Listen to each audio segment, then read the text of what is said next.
commencement était la parole, et la parole était avec Dieu, et la parole était Dieu.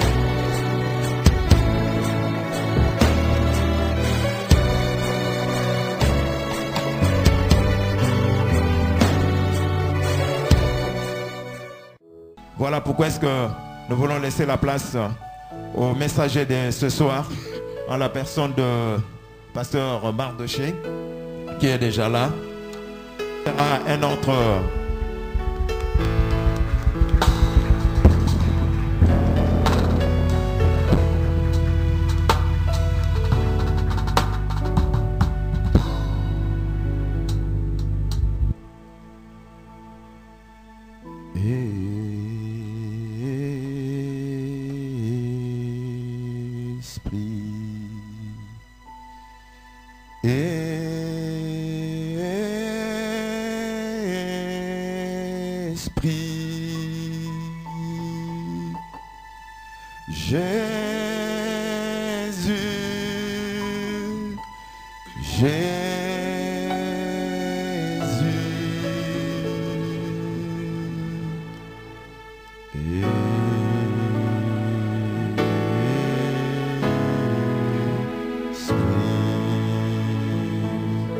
Encore une fois, Esprit.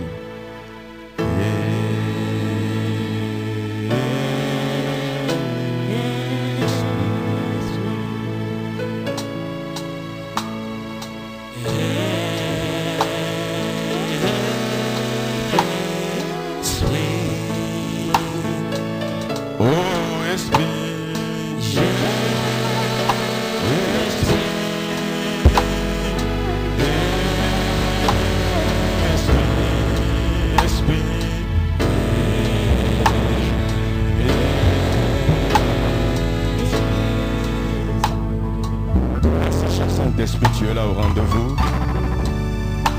Merci pour ce moment marqué, Seigneur. Merci pour ta présence. Merci, tu vas encore nous faire beaucoup de bien. Nous te laissons la place. Prends contrôle de toute pensée, de tout esprit, de toute âme. Sois le maître de ces instants. Viens régner encore ce soir. Façonne nos cœurs. Éclaire nos cœurs, Seigneur. Que nous soyons encore remplis, revêtis de ta puissance, Seigneur. Au nom de Jésus, nous sommes là debout, Seigneur, pour parler de ta part. Tu veux accomplir quelque chose dans la vie de quelqu'un ce soir. Voilà la raison pour laquelle nous nous laissons entraîner par le courant de l'Esprit, afin qu'il ne sorte que de notre bouche ce qui vient de toi. Esprit, contrôle nos sentiments, nos émotions. Prends contrôle même de notre intelligence. Au nom de Jésus. Ainsi nous rendons captifs toute pensée à la soumission et à l'obéissance de la parole. Au nom de Jésus, que nous avons ainsi prié, nous disons merci Seigneur Jésus-Christ. Amen.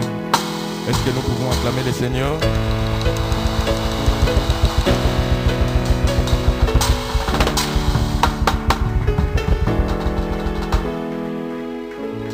Bonsoir à tout le monde. Nous commençons par remercier Papa Flavien, lui qui a toute la charge, pour cette marque de confiance. Amen. Et aussi nous tenons à remercier toute l'Église pour notre présence. Je crois que cette semaine, le Seigneur va faire encore beaucoup de choses dans nos vies. Et il sera là au rendez-vous. Il va encore nous faire beaucoup du bien. Je sais, quand on parle de l'Esprit, il y a toujours eu quelque chose qui se passe. Même quand on est à la maison, on parle de l'Esprit. Quand on prie, c'est ce que l'Esprit aime. Alléluia. Amen. Et je crois, cette semaine, nous sommes là à sa disposition. Il va encore nous faire beaucoup de bien. Il va encore nous amener dans ces niveaux élevés. Il va encore nous éliminer. Il va encore nous convaincre. Il va nous faire beaucoup de bien. Alors ce soir, je vais introduire cette semaine. Nous allons commencer, il y a quelques points que nous allons parler. Nous allons parler de la Pentecôte, son origine. Nous allons parler du Saint-Esprit qui a existé depuis le commencement et comment il agit dans le temps ancien. Son œuvre aujourd'hui et ce qu'il apporte dans nos vies. Amen.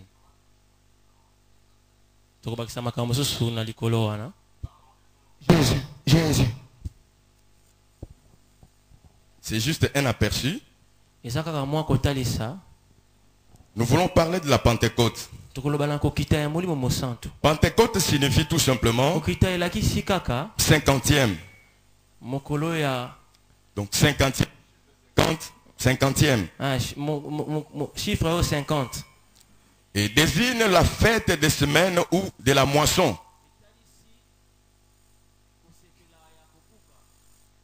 Désigne la fête de la semaine ou de la moisson dans Exode 34 à partir du verset 22 à 23. Et Lévitique 23 verset 16. Et là je vais lire Lévitique 23 verset 16.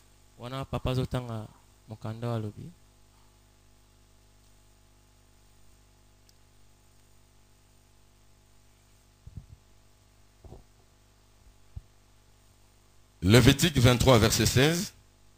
Je lis au nom de Jésus. Vous compterez 50 jours jusqu'au lendemain du 7e sabbat. Et vous ferez à l'Éternel une offrande nouvelle. Amen. Amen. Nous avons dit Pentecôte signifie tout simplement 50e. Et si vous lisez dans Exode 34 à partir du verset 22 jusqu'à 23, là vous allez comprendre qu'il y a 3 grandes fêtes. Et là est mentionné la fête des moissons aussi, ou des semaines. Et la Pentecôte, elle vient juste en comptant à partir de la dernière semaine ou du dernier jour de la du fait des Pâques, vous comptez 50 jours après. Et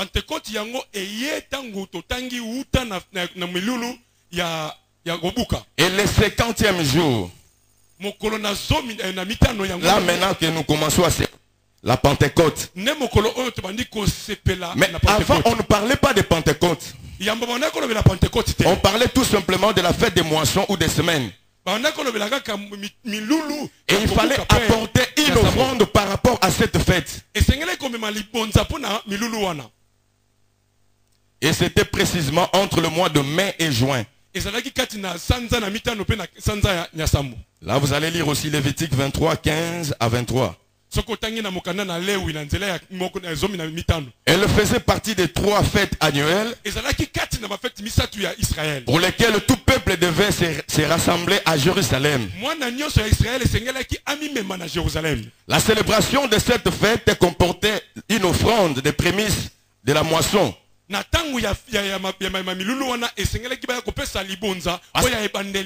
que nous avons dit c'est la fête de la moisson. Et il fallait apporter une offrande qu'on appelle prémisse par rapport à la moisson. Et dans Lévitique 23 verset 20.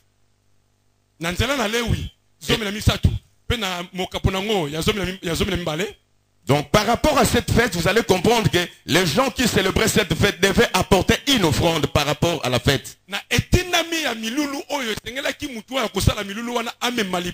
Et ça faisait partie des 3 grandes fêtes annuelles.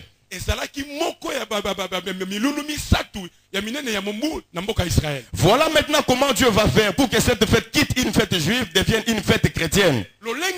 Parce que là, ça ne pouvait pas nous concerner. C'est une fête juive. On parle d'une fête de moisson. Là, ça ne nous concernait même pas. Et voilà, Dieu voulait que cela passe de fête juive pour devenir une fête chrétienne.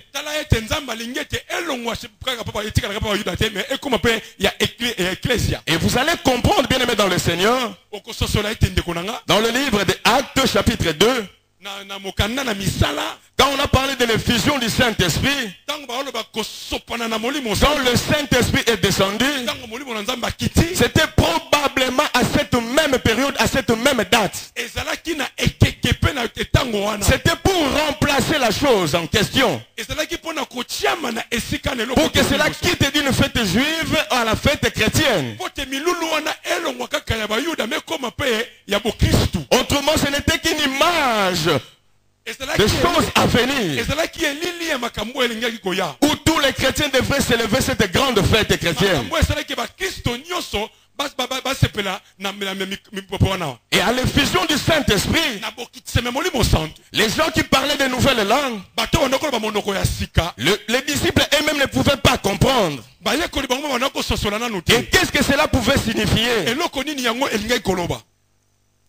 La venue du Saint-Esprit ce jour-là, comme correspondant aux prémices de l'héritage du croyant.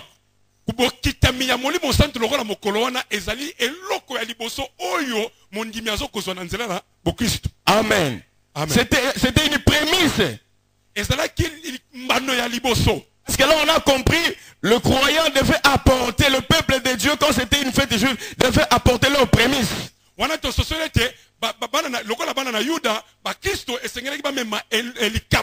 Maintenant, étant passé maintenant d'une fête chrétienne, Dieu maintenant accorde aux chrétiens maintenant le prémisse là.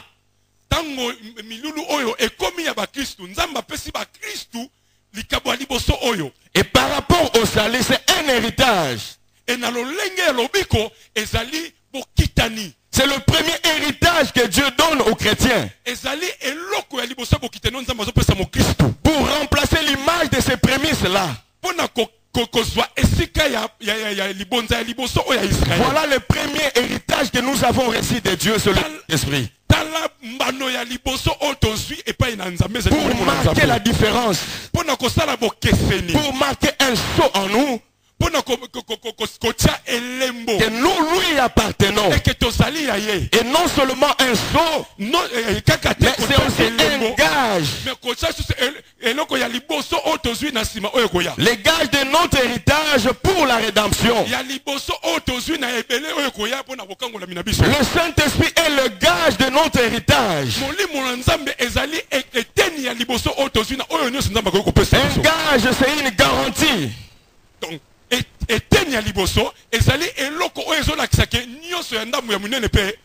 Donc le Saint-Esprit nous garantit le salut, nous garantit le ciel. La venue du Saint-Esprit, c'était pour nous garantir le ciel, la vie future. Sinon, comment on pouvait croire quelque chose qu'on ne connaît pas, qu'il n'y a même pas de preuve? Et Dieu voulait nous donner une preuve, un gage. Et il va donner son esprit à lui, qui est une garantie. Alléluia. Amen. Deuxième point, nous allons parler qu'il a existé dès le commencement. Bien-aimés dans le Seigneur, même quand nous avons vu le Saint-Esprit descendre le jour de l'effusion, on ne pouvait pas se tromper de dire que maintenant c'est l'Esprit qui a commencé. C'est maintenant là que l'Esprit qui a commencé son œuvre. L'Esprit a existé depuis le commencement. L'Esprit a existé depuis le commencement. Et nous allons voir cela dans Genèse chapitre 1 verset 1 à 2. Genèse chapitre 1 verset 1 à 2.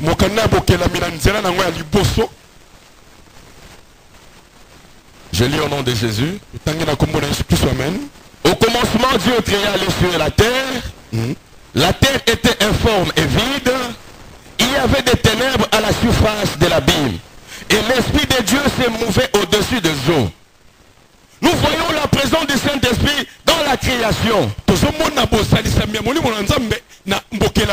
L'Esprit n'a pas seulement apparu lors de l'effusion de la Pentecôte, mais l'Esprit a existé depuis la fondation du monde. Il a existé depuis le début. Alléluia. Amen. l'Esprit de Dieu. Et dans le livre de Genèse, vous savez, c'est la création, on nous parle de la création. Et ici on dit au commencement, vers le début de toutes choses. On nous présente l'Esprit qui était là en train de mouver au-dessus des choses. On nous marque la présence du Saint-Esprit au commencement déjà. Il était déjà là. Et il était à l'œuvre. Il était là en train de travailler pour la création. Donc nous disons le Saint-Esprit a participé aussi à la création. Comme vous le savez, quand nous parlons de la création, Dieu se présente comme Elohim. Oh, Elohim c'est Dieu au pluriel. Donc on nous parle. Et voilà la raison pour laquelle là on marque déjà la présence du Saint-Esprit.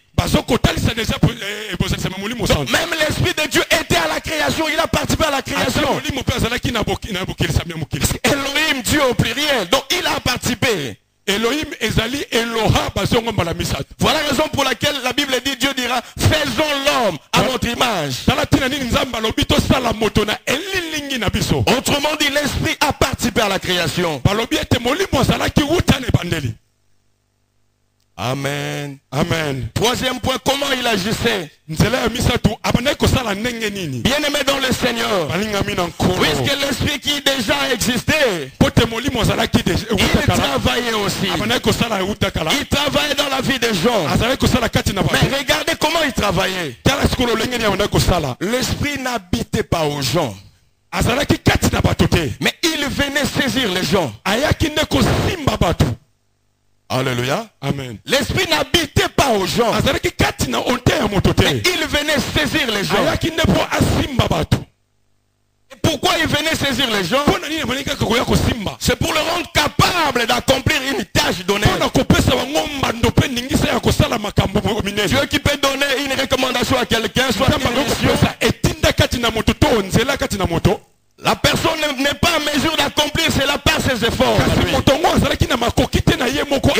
Et Dieu va doter à cet homme de capacités pouvant lui permettre d'accomplir cette mission.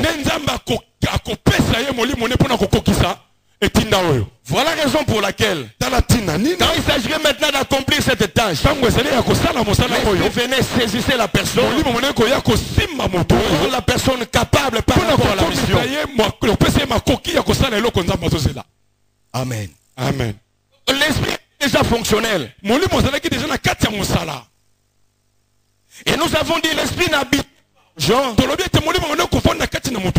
venait pour rendre quelqu'un capable. Et après un moment donné, il pouvait aussi se retirer de la personne. Donc l'Esprit ne pouvait pas habiter dans l'homme. Il pouvait venir juste au moment où la personne finit sa mission, l'Esprit pouvait se retirer aussi. Et il arrivait aussi que la personne ne soit pas en mesure de terminer sa mission. Soit puisse faillir à sa mission. Sans négociation, l'Esprit pouvait se retirer. Amen. Amen. Amen. Et quand nous parlons l'Esprit saisissait quelqu'un, nous allons tout simplement dire, cela pouvait signifier tout simplement le revêtement de la puissance. Donc quand nous parlons l'Esprit venait saisir quelqu'un, on ne voulait pas dire l'Esprit venait habiter à l'homme. L'Esprit venait tout simplement revêtir cette personne-là de sa puissance, d'une capacité surnaturelle. Amen. Amen. Voilà la raison pour laquelle, avec cela, les gens que l'Esprit saisissait pouvaient faire des choses qui pouvaient étonner des gens. Par exemple, Samson, qui pouvait tabasser des milliers de personnes. Humainement par là, c'est impossible. Mais parce que cela ne dépendait pas de lui, ne venait pas de lui. Alléluia. Amen. Et dans 1 Samuel, le chapitre 16, Na mokanda liboso ya mosakoli Samuela. Là, la Bible nous montre noir et blanc. Bible ezokotalisa biso na sa. Après que le roi Saoul il désobéit à l'Éternel, l'Esprit de Dieu s'est retiré. Autrement dit, cette capacité-là s'est retirée de lui. Parce qu'il a désobéi. Il avait pas négocié. Bien qu'il a failli à la mission, l'Esprit ne lui a pas accordé une seconde chance. L'Esprit s'est retiré de lui. Parce qu'il a désobéi. Mais nous allons voir. Quand l'Esprit de Dieu a saisi ça. Donc quand on a oint David, le prophète Samuel est venu pour oindre David. La Bible dit à partir de ce jour-là, l'Esprit commençait à le saisir. Et à la suite, du moment où l'Esprit a quitté Saül, et ici on a oint David. L'Esprit commençait déjà à agiter, à travailler dans David. Voilà la raison pour laquelle le roi Saül, là où il était, on le voyait roi. Mais Dieu ne le voyait pas roi. Tout le monde qui le regardait, le voyait roi assis sur son trône. Mais pour Dieu, il était déjà dessus. Il ne le voyait plus roi. Parce qu'on avait déjà oint quelqu'un d'autre à sa place. Voilà la raison pour laquelle, devant Goliath, il ne pouvait faire rien. Parce qu'il n'y avait rien sur lui. Il n'y avait plus de revêtement sur lui. Il ne pouvait avoir ni initiative, ni quelque chose de faire. Parce qu'il n'y avait rien sur lui. Bien aimé dans le Seigneur. Et vous verrez, David qui était oint, qui avait les revêtements. Ces revêtements-là poussaient à chercher des problèmes. Qu'est-ce qui a fait qu'ils prennent la direction d'aller vers les combats? C'était les revêtements qui étaient en lui. Amen. Parce qu'il y avait les revêtements sur lui. S'il n'avait pas reçu l'onction, il n'allait même pas oser. D'autres choses, on ne les fait pas parce qu'on est courageux ni on est audacieux. Amen. Amen. Bien aimé dans le Seigneur. Parce qu'il y avait quelque chose sur lui. Et la chose là l'a poussé à aller. Et il ne voyait même pas les défis. Il ne voyait pas la taille de Goliath. Il ne voyait pas son CVC qu'il a fait. Il n'a pas regardé ses petits dieux. Généralement, les gens ont une chose. Quand Goliath s'est présenté comme ça, les gens ne voient que Goliath qui s'est présenté là, l'homme Goliath. Mais les gens oublient, il était là avec ses dieux. Tout catcheur ne marche pas seul comme ça nu. Alléluia. Amen. Et les gens ne voyaient que Goliath. Mais laisse-moi vous dire, derrière Goliath, il y avait aussi quelque chose. Goliath aussi avait un revêtement en lui. Amen. Goliath aussi avait un revêtement sur lui. Voilà maintenant le résultat, l'affrontement de ces deux revêtements. Parce que notre Dieu est le Dieu de la différence. Il ne fait que créer la différence. Voilà la raison pour laquelle nous avons besoin de l'Esprit de Dieu pour créer la différence là où nous sommes. Les gens qui nous entourent, nous les voyons de figures, mais nous ne les connaissons pas à vrai dire. Ils nous font rire. Ils marchent avec nous. Mais en réalité, ce qu'ils sont, nous ne les connaissons pas. J'ai un collègue de travail. Chaque matin, je commence par lui. Ah, mon frère, comment? Mais je n'ai pas compris. Il s'est passé, je crois, 3 semaines, 2 semaines. Un bon matin comme ça, je débarque, j'arrive. Salut mon frère. Ma main était restée tendue comme ça. Imaginez la suite. Je suis resté là, je ne comprenais pas. Bonjour mon frère. Ma main était restée tendue comme ça. Je me suis retiré. Je me suis dit, j'ai compris c'est quoi le message. Amen. Bien aimé dans le Seigneur, il y a certaines personnes qui vous approchent. Les jours ils vont comprendre ce qu'en réalité vous sommes. Ils vont se séparer de vous.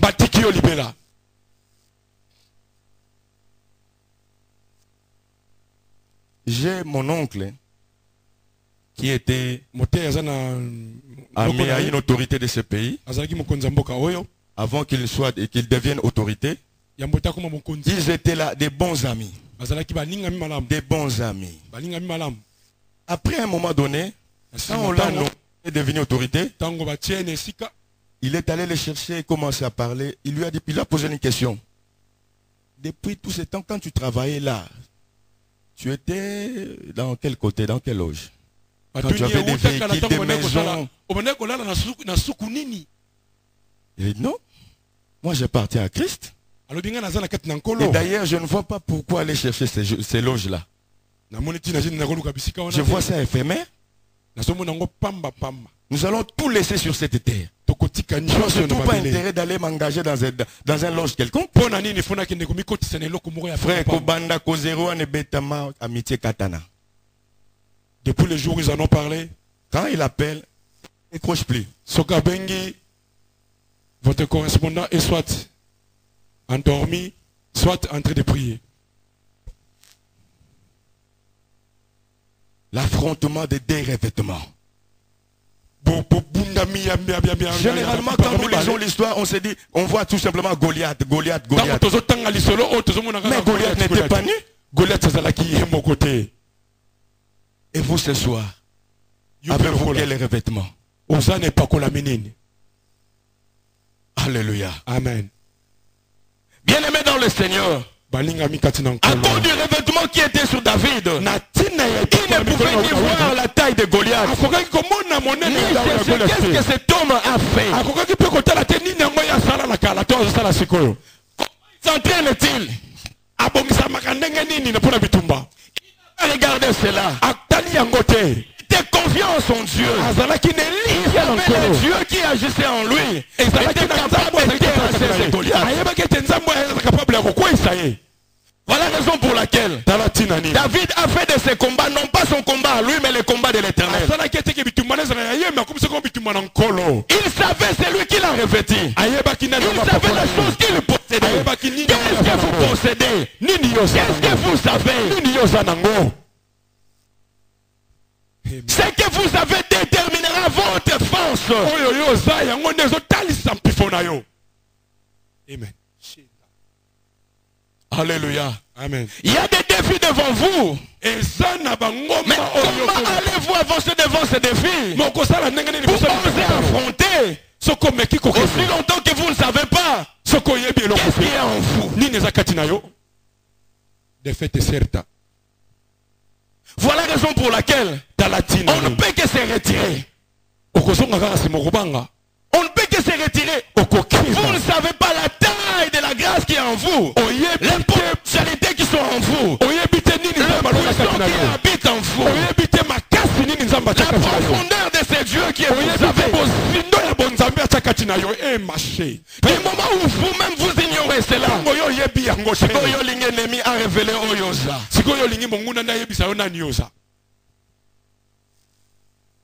Voilà combien de fois nous échouons. Nous ne savons pas ce que nous sommes. Alléluia. Qu'est-ce que nous avons? David, s'il a pu oser, il savait. On l'a oué. On a reçu l'onction. Il n'était rien d'autre que une capacité surnaturelle. Autrement dit, il pouvait aller au-delà de ce qui est naturel. Voilà la raison pour laquelle devant Goliath. Il n'a pas vu la taille de Goliath. Il sait que ce que j'ai réussi pousse au-delà de ce qui est naturel. Je vais parler à quelqu'un ce soir. Ce que vous avez réussi vous pousse à aller au-delà de vos efforts, au-delà de votre intelligence, au-delà de vos richesses. Vous allez posséder au-delà de vos richesses. Ce que vous avez en vous. Amen. David savait cela. Ce qu'il avait réussi n'était qu'une force surnaturelle. Au-delà de ce qui est naturel. Autrement dit, à partir de ce jour-là, il n'était plus ordinaire. Il était plus extraordinaire. Ce que vous avez, vous n'êtes plus ordinaire. Vous êtes devenu extraordinaire. Super extraordinaire. Ne regardez pas votre petit diplôme ou votre grand diplôme. Mais regardez ce qui est en vous. Amen. Amen. Alléluia. Amen. Voilà la raison pour laquelle ce paralytique qui était là, en train de demander de l'aumône, il a demandé à Pierre et Jean. Autrement dit, Pierre et Jean, tel que vous me voyez, je suis là que pour l'argent. Donnez-moi l'argent. Cela me suffit. Pierre et Jean, pour l'instant, ce qu'ils avaient, c'était au-delà de ce qui est normal. C'était au-delà de ce qui est naturel. Ils ont dit ceci. Les gens qui sont passés par ici t'ont donné de l'argent. Et tu es toujours là. C'est lui qui était passé hier. T'as donné de l'argent. Tu es toujours là. Parce que nous avons ce qui est au-delà de ce qui est normal. Nous te le donnons. Nous te le donnons. Nous te le donnons. Nous te le donnons. Bien-aimé dans le Seigneur, je vais parler à quelqu'un ce soir. Tu vas donner que ce que tu as. Tu vas donner que ce que tu as. C'est la raison pour laquelle ce soir, j'aimerais t'aider à comprendre. Qu'est-ce que tu as? Qu'est-ce que tu as ce soir? Ils ont dit non. Nous on ne va pas te donner de l'argent. Ils ont regardé la personne. En réalité tu n'as pas besoin de l'argent. Tu as besoin d'autre chose que l'argent. Beaucoup de gens nous demandent de l'argent. Mais en réalité ils n'ont pas besoin de l'argent. D'autres personnes c'est un problème spirituel. Voilà la raison pour laquelle d'autres personnes, il faut leur parler de Jésus tout simplement. Alléluia. Alléluia. Cet homme qui a reçu le surnaturel de ces hommes, il a commencé à sursauter. Et les gens étaient étonnés. Parce qu'ils ont vu un miracle déclenché. Autrement dit, en d'autres termes, les gens avec qui nous avons toujours été ont des choses extraordinaires en eux que nous n'avons pas. Amen. Amen. Bien-aimés, vous avez des choses extraordinaires. Vous avez des choses super extraordinaires. Est-ce que quelqu'un peut se tenir debout et dire j'ai des choses extraordinaires? Est-ce que tu peux crier encore très fort, j'ai des choses extraordinaires? Nous acclamons le Seigneur. Nous acclamons le Seigneur.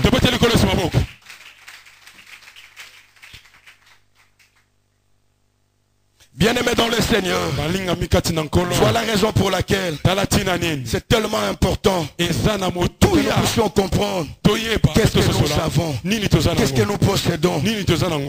Nous avons quel revêtement? Nous avons quel revêtement? Nous allons lire à la maison 1 Samuel chapitre 10, 6 à 11.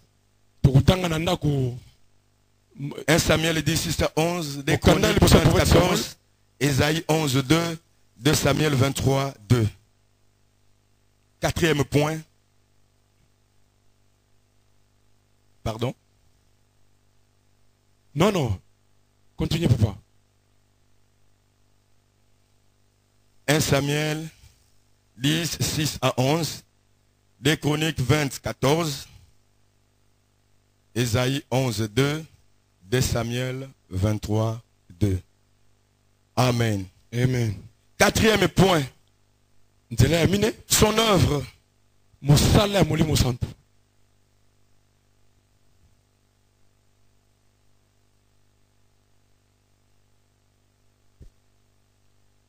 La venue du Saint-Esprit, soit nous allons parler de l'effusion du Saint-Esprit,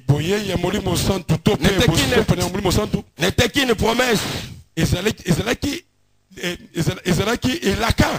Une promesse faite depuis l'ancienne alliance. Nous verrons cela dans Joël chapitre 2.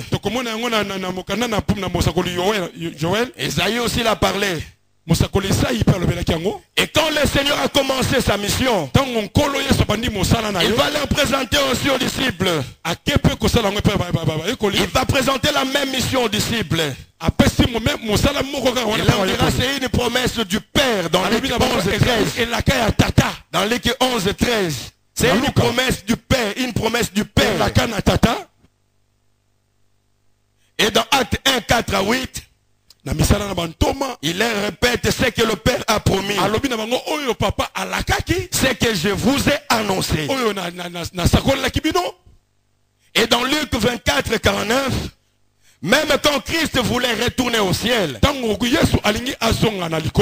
leur demander de continuer à attendre la promesse. Il ne fallait pas que ses disciples puissent se précipiter au travail. Mais il fallait qu'ils attendent encore quelque chose. Ils ont reçu la parole. Mais ils devaient continuer à attendre quelque chose.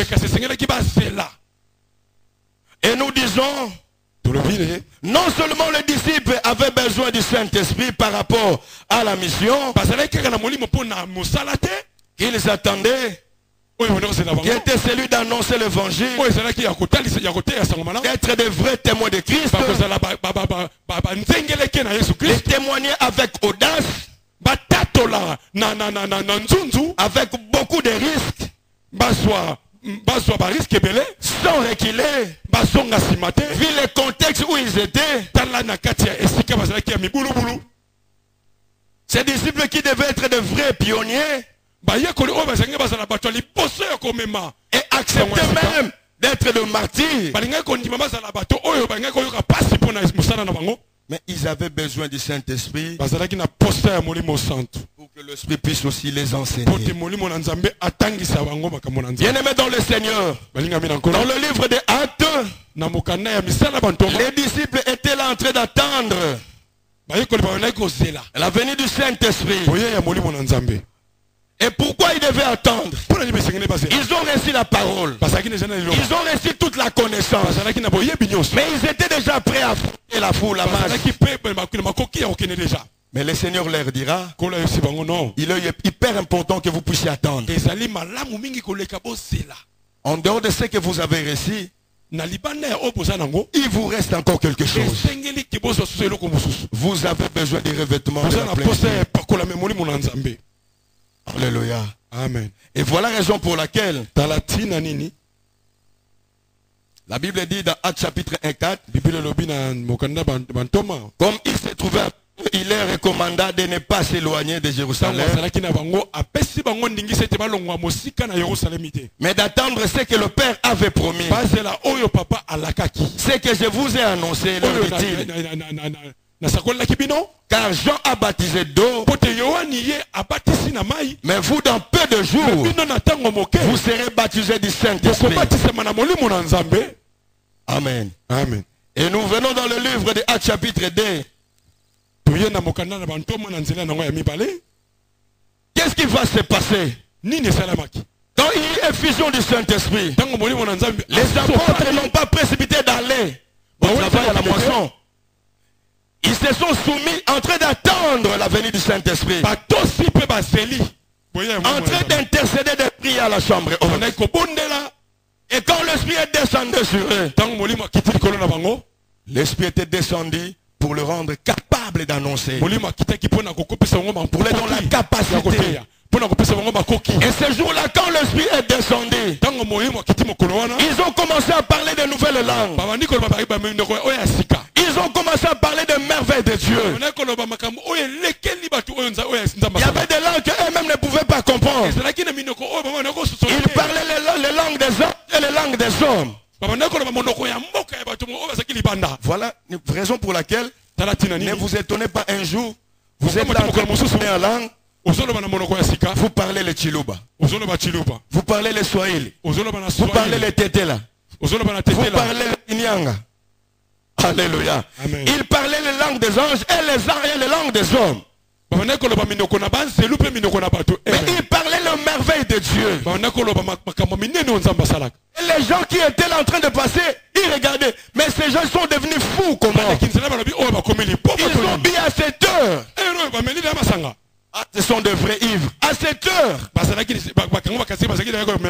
les gens étaient là en train de regarder. Ils ne pouvaient pas comprendre. Les responsables en train de crier comme ça. Voilà l'œuvre du Saint-Esprit. L'Esprit, quand il vient, il nous façonne. Il touche notre caractère.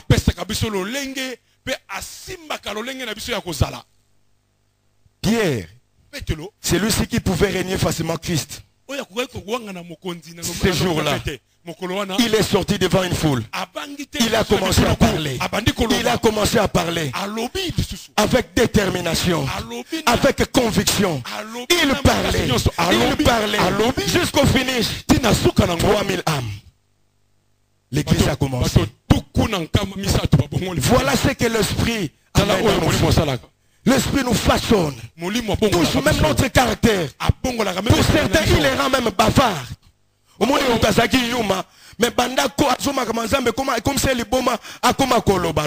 ceux qui étaient mous deviennent furibonds et virevoltants. Alléluia. Amen. Alléluia. Amen. L'Esprit change, nous façonne même. Nous amène au-delà de nos caractères, de nos limites. Alléluia. Amen. Les gens qui passaient étaient étonnés. Mais qu'est-ce qui se passe? Mais ces hommes, qu'est-ce qui leur est arrivé? Ils ont reçu quelque chose. Ils ont reçu quelque chose. Bien-aimés dans le Seigneur, ils ont reçu la promesse.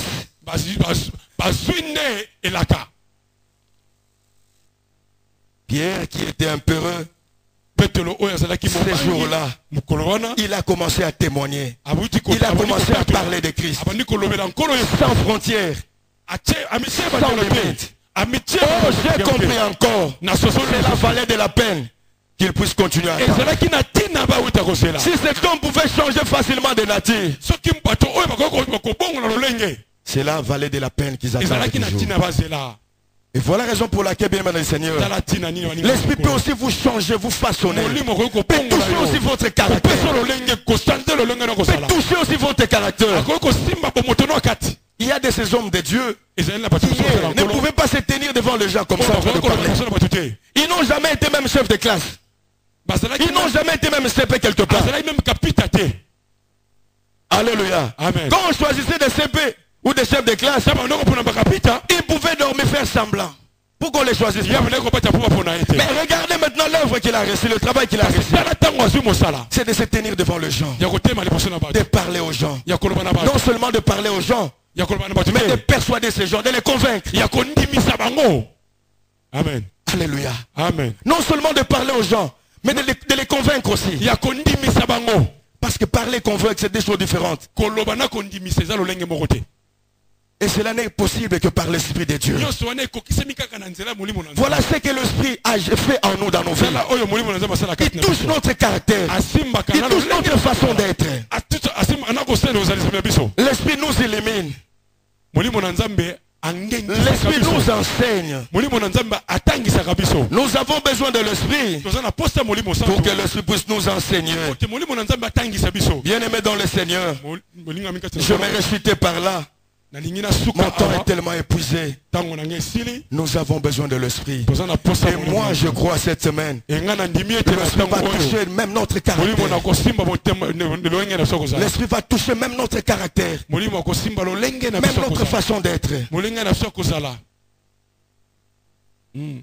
Qu'est-ce que vous avez ce soir? Cela va déterminer Chanda. votre motivation. même. Yango nde kotalisa lolenge ya yo ya kokende. Liboso ya onzamba tche liboso. Qu'est-ce que vous avez? Oh yes. Nini ozanango. Nous allons nous incliner à la prière. Tukumbe mitena mutuna mabundeli. Sanda. Remasha.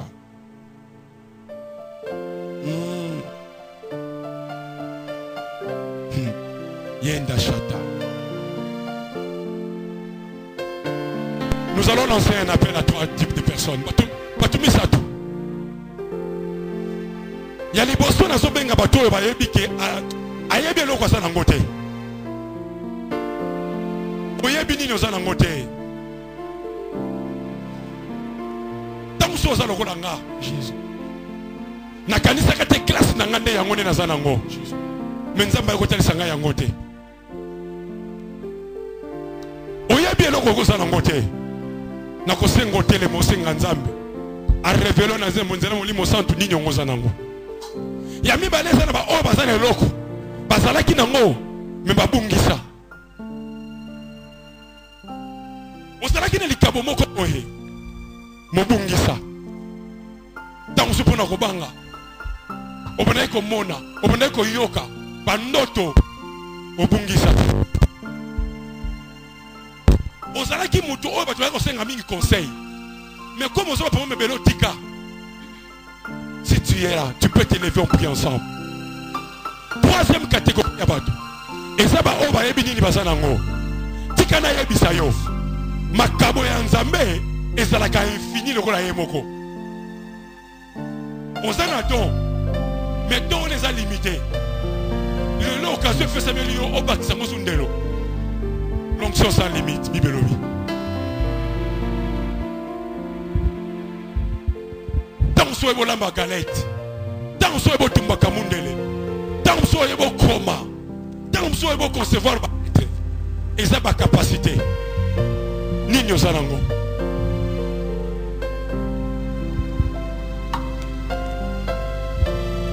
Maboko likolo.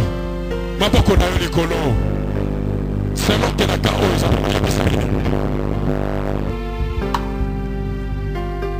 Pakisa lisusu nzambe. La kisanga nini yo chakati na nga.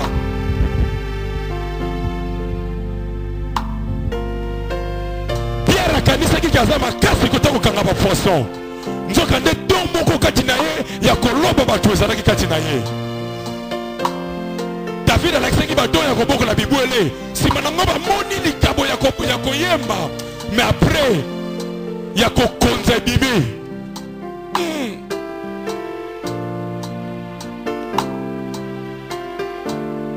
yebisa nzambe nalingi nazala na oyo eleki oyo mokili epesanga nalingi nazala na oyo eleki oyo kelasi epesanga yebisa nzambe na sosoli te Simalilo ba oyo okelanga te pona zala ordinaire okelaki nga pona zala extraordinaire yebisa nzambe soki nakelamaki mutu lokola moninga mutu na yebi eza ya solo me na kati nakelamaki pona zala lolenge na bango te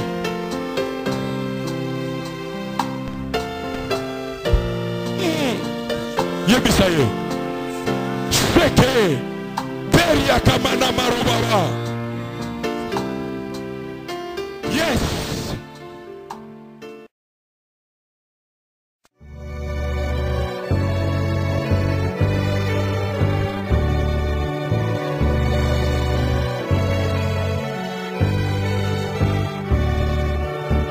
Au commencement était la parole, et la parole était avec Dieu, et la parole était Dieu.